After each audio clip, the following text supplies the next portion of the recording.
I'm Emerson Dameron, LA's #1 avant-garde motivational speaker. 2024 is over.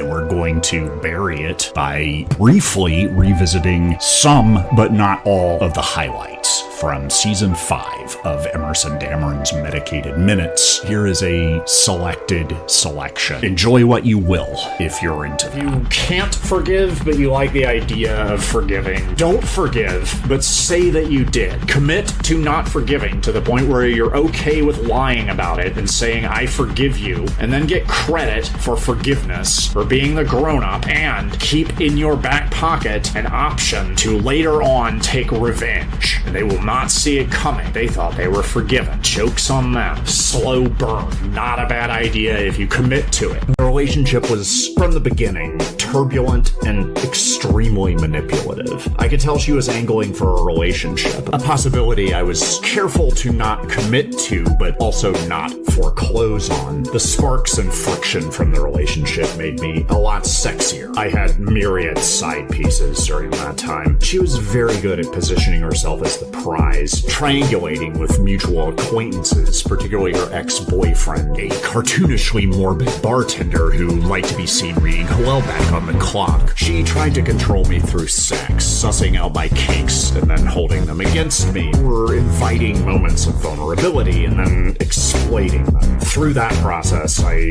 learned to play my cards very close to my chest and hide my feelings. That made it very hard for me to effectively flirt. It sapped me of my mojo. The sexual gravy train ground to a halt, and by that time, for whatever reason, I actually wanted to make things work with her. Absolutely annihilate your emotions. Emotions last for 90 seconds until you start telling yourself stories about them. To hell with that. Let the critics decide who you are. Brutally strangle your emotions. Kill them dead. You know what? A little self-compassion. You can do that by annihilating your own weakness. Carve the block that is you. Make a beautiful statue. Create yourself. You are your finest creation. Creative destruction is how you got started. Destructive creation is what comes next. Build supportive relationships with other brutal, stone-cold killers. You'll find them. At some point, your reputation will precede you. Sure, you can make that happen by taking action. Put your name out there. Put your signature out there. Shake the ground in a way that only you can. Trademark meta bombs that you drop when you're taking action every day and overcome the natural frustration of living in this world,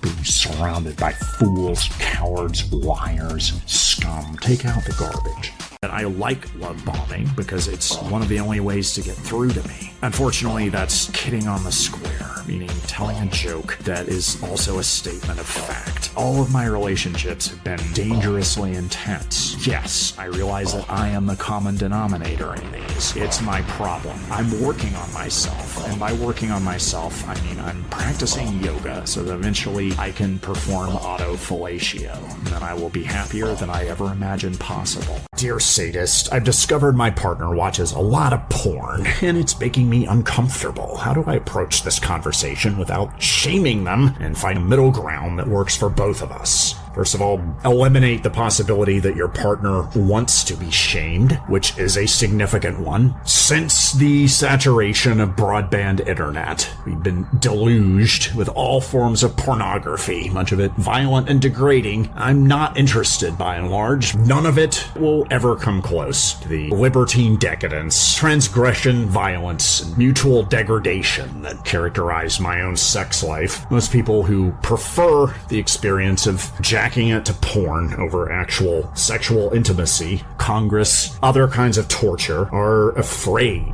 They view the sex act on some level as a performance. They are afraid of underperforming, of disappointing you, letting you down, which in turn indicates a fear. Her expulsion was something that needed to happen for everything since to have happened, which made possible everything that will and can happen. And also, it was kind of hot.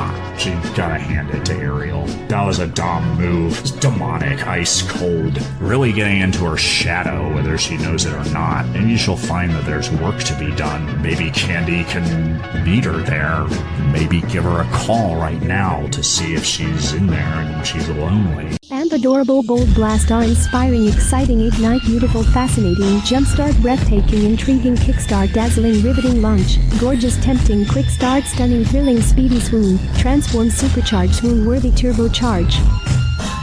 Smuggle, lust, challenge, begging, discover, memorability, crave, extraordinary, captivate, decadent, hack, genius, delirious, latest, memorable, fantasy, life-changing, undeniable, forbidden, magic, unforgettable, irresistible, miracle. Make that commute your own. Your job can be boring as hell. It can be soul-sucking. It can be life-negating. It can almost kill you, but you can bring yourself back to life by taking ownership of your commute. Nobody said you had to take the straightest route. Take the longest route. Take the long way around. Take a different long way home. Take the bus, walk, hitchhike, take mass transit of other kinds. Petition for a roller coaster to be put in your community as mass transit. It's not the most efficient way to get there, but it's pretty damn exciting. You sit through a lot of boring work, a lot of pointless meetings, a lot of BS. If you can pack a little bit of excitement into that part of the day, that is your own. You don't get paid for commuting, but you're not really expected to do anything else. I like the smell of money. I don't have to work. Ava allows me to work. She insists on paying for everything and kind of holds it over my head, but says I can make it up to her by sleeping with her friends. Sometimes we do three-ways. I'm sure there are women who aren't into women, but those women are mysterious to me. How could you not be into women? And have you seen women? Ava's into women, and even if women aren't into women, they're into Ava. Sometimes with sex toys or household objects. The sex is bananas. Ava puts a lot of pressure on me to do whatever her friends want, and that's fine. I hate making decisions. It's particularly hard to decide between Ava and Clover. We were interested in hopes that it would be reciprocated. If it's not the end of the world. You know, you played your hand, you played well. Hopefully you can part friends. Just don't make it weird. As long as you don't do that, if you just walk away with your dignity, and you will feel like there's nobody else, but there is. Just once you get out there, you'll see there's not one person. There's a whole lot of them. You are the fetish of at least a few. The thing is, if you're as bad at picking up on stuff as I can be, and used to really, really be, any sort of social acuity that you see here in front of you is largely attributable to improv classes that I took in my 20s. I struggled before that. I'm not great at picking up on signals, and that meant that women that I ended up in with relationships with had a lot of intensity, enough to, come after a guy fairly aggressively in some cases. Some of it was tantamount to kidnapping. You know what I'm talking about. Kick that cocaine. It's the only thing cramping your style, baby. You got too much going for you. You have stuff going up your nose like that. I know what's up with that. Yeah, I'm tired of it. It was fun 18 months ago, back when we were kicking it, but I was kicking it with you and unkicking that cocaine. I know you're back on it too. You gotta do something about that. It's gotta be real hard to get off it, like some other things that are real hard. Higher level calculus, that's hard. Cement, things of that nature. The bottom of the pool, if you dive in the shallow end and hit your head, that's real hard. Kicking cocaine's not that hard. The hard part is the first part. Kind of like my hard part has always been the first part. Starting a new lifestyle. It's like that. You got style.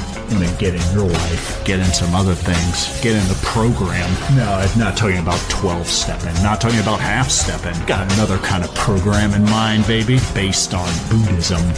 I realized where I screwed up. I realized that I could resolve to never do the exact same thing again. That I could honor my commitment. I'm just capable of that. I always have been. Honoring your commitments and living in integrity is just a process of elimination.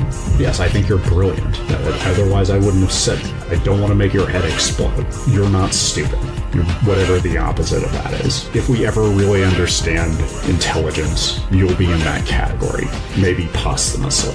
Take a beat, breathe into the experience of being here, and ask yourself, what am I so afraid of? Maybe you're afraid of missing some essential life experience. You're afraid you already have, or that it doesn't matter because nothing does. Maybe it's nothing. Maybe you're just a regular Nerves McGee, or maybe you're afraid of your own glorious cataclysmic power, the riotous multitude you contain. You are smart enough to know how nearly infinitely ignorant you are, but you're not too smart to be hot. And you may already be a satanic Buddhist. Nothing is good or bad in isolation, only in context. The Buddha and the Beastmaster are a good team. This right here is all you get. Life is for living up, down, across, diagonally, sideways, because nothing matters. You may already be a satanic Buddhist. Springtime rolled around and the weather was warm and my heart was broken. The chlamydia was long gone, and frankly I was thankful for the chlamydia because that proved that that relationship really happened. She was there on my mattress on the floor. She was there, I was there. It's over now, but it all really happened.